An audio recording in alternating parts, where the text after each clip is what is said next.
A very important role in the church is the role of leadership. Anytime you get two or more people together, somebody's going to lead and somebody's going to follow. The church is no exception. Where two or more are gathered in His name, there will be leaders and there will be followers. We want to specifically look in this session at the subject of leadership in the church and as it relates to elders. The Bible makes it clear that there's a right way of doing leadership and a wrong way of doing leadership.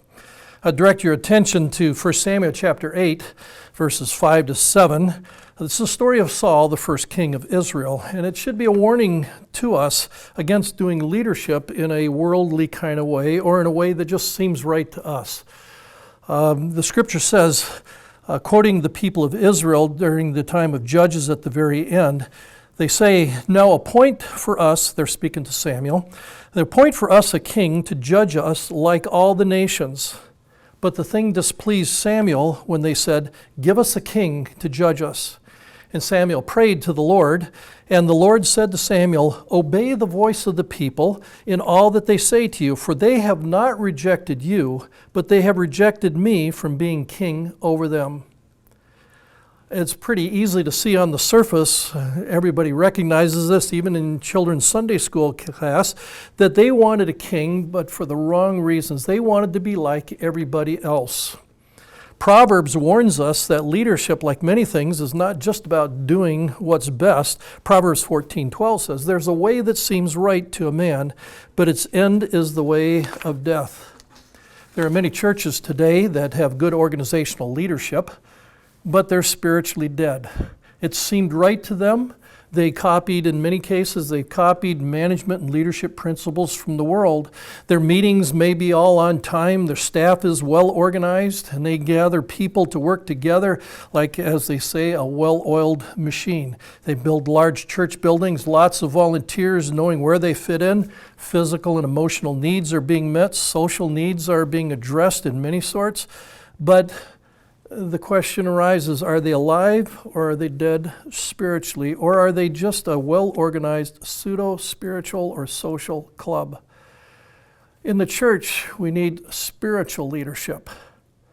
So we need to carefully consider what the Lord has to say about leadership in His Word, not just imitating other worldly systems, but to grab a hold of what is God's idea of leadership. Well, there's two key passages in Scriptures that we're going to look at. And the first one is in 1 Timothy 5:17. And I'm reading out of the New American Standard. Paul writes to Timothy and he says, "Let the elders who rule well be considered worthy of double honor, especially those who labor in preaching and teaching." Now, the word that's translated rule there is the Greek word prohistemi, and it means to rule or to direct. What's interesting is most of the major translations translate it that way, to rule. The New American Standard, the New King James, the English Standard Version, and the Revised Standard Version. The New International Translation renders it to direct the affairs of the church. The Net Bible puts it this way, to provide effective leadership. One prominent lexicon, called the Theological Dictionary of the New Testament, says that in the form in which it occurs in the New Testament, the word prohistemi means to put oneself at the head or to go first. So metaphorically, the idea is that the person that it's in the lead or that's the head is the one that's governing and directing. Many commentators point out it includes the idea of to protect or to represent, to care for, or to help. I mention all this to just give you the scope of what this word prohistemi means. Taken together, what I'd like us to do is just to condense it all down and to see, at least in the use in this passage, that it means to rule or to lead specifically through the teaching ministry of the church, because he talks about the elders who rule well, particularly those who do well at the teaching in the church. Now it's clear that some do that better than others, and we'll look at that shortly, but I want to direct your attention to the second verse. It's in 1 Timothy chapter 3 and verse 4 and 5. Paul again is writing, and he's talking about the qualifications of elders, and he says that an elder must be one who manages his whole own household. Now, I'm going to come back to that word manage in just a minute. He manages his own household well, keeping his children under control with all dignity. But if a man does not know how to manage, there's that word again, if he does not know how to manage his own household, how will he take care of the church of God? What's interesting is that the word here that is translated manage is the same word in our previous passage translated rule. And here it's that word prohistemi. And in the context, and all terms in Scripture are determined by the context, how they're being used. The word is used in the sense of managing because he compares it with how one deals with his household. And that's why most translations render it with the word manage.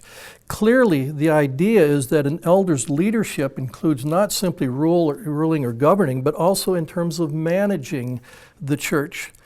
And so this qualification here indicates that a potential elder's proving ground is his demonstrated ability to manage or to prohistemi his family.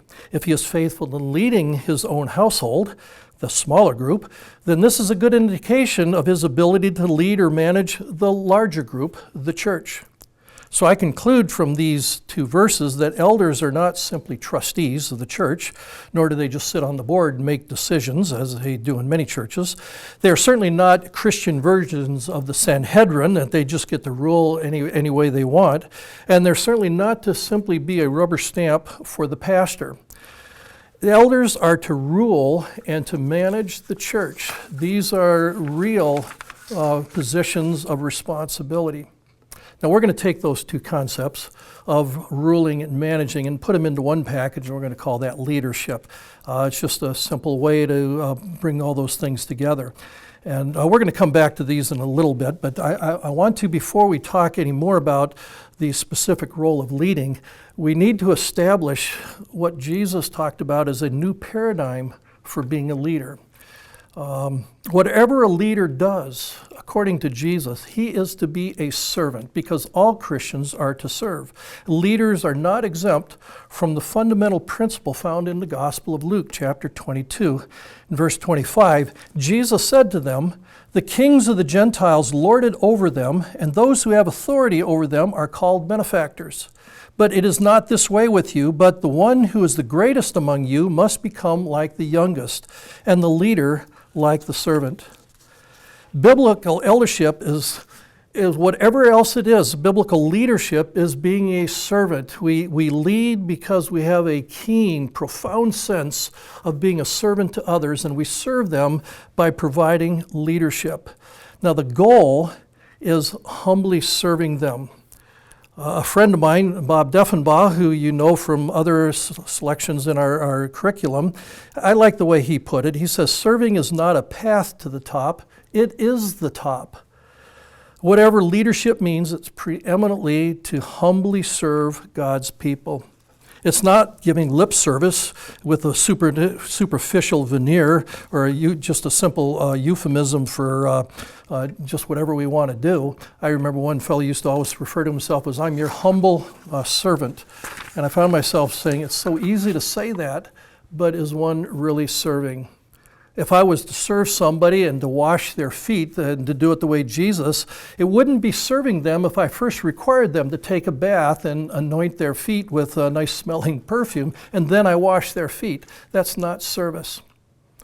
Politicians, at least here in the Western world, refer to themselves as the servant of the people or public servant. Many of them certainly, I'm sure, have some of that perspective, but then we all would recognize there's many that are arrogant and self-seeking, but still refer to themselves as public servant. Jesus didn't have in mind just being able to use those words as a title. He meant those as a reality at the heart of leading, and being someone who's making an impact in their world is being a servant of others.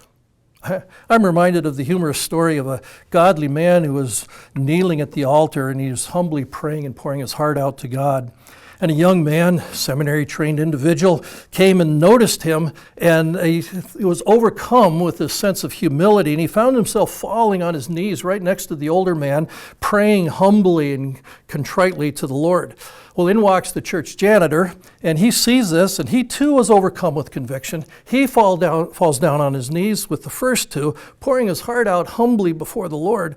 And in the midst of this, the young fellow who's in between the godly older man and this humble janitor, he looks up and he notices the janitor kneeling there beside him, and he nudges the older man, and he says to the older man, he says, "Look who's being all humble now."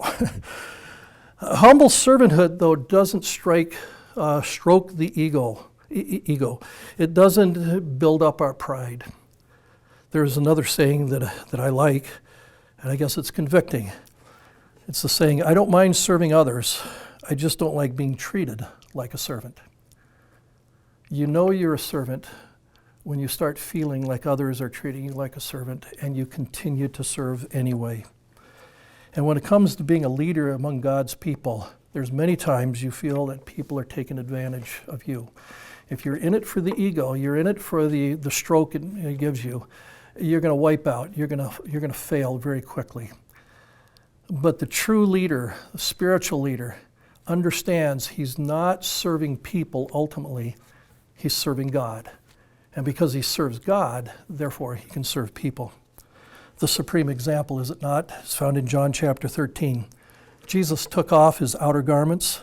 He wrapped a towel around him, and he knelt before the disciples, and he washed their feet. He didn't demand that they wash their feet first. He handled their dusty, crusted, calloused, smelly feet. That is serving. And we need to look carefully at leadership with the eyes of Christ. In our next session, we're going to continue on and talk about how leadership works out in real ways.